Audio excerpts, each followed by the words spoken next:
جنرال دوستم وایي که نړیوال مو ملاتړ وکړي 15 ورځو کې شمالي ولایتونه له طالبانو پاکوم. د افغانستان د جنبش ملي اسلامي ګوند مشر مارشال عبدالرشید دوستم وایي که نړیوال د مقاومت جبهې ملاتړ وکړي په 15 ورځو کې به د افغانستان شمال له طالبانو تصفیه شي.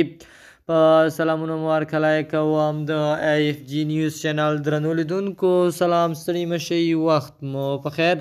پام مو راګرځوم د دې ساعت مهم خبر ته په سر کې یادونه کوم ملګرو که مو چینل نه وي سبسکرایب کړی د مهمو خبرونو لپاره در سره AFG نیوز چینل په درنښت سره سبسکرایب کړئ.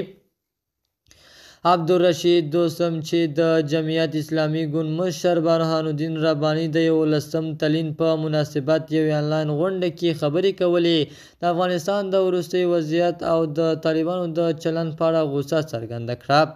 نوموړي ویلي که نړۍ د طالبانو ضد د مقاومت د ملي جبهې ملاتړ وکړي دوی به په 15 ورځو کې د افغانستان ټول شمالي ولایتونه د طالبانو له حضوره پاک کړي.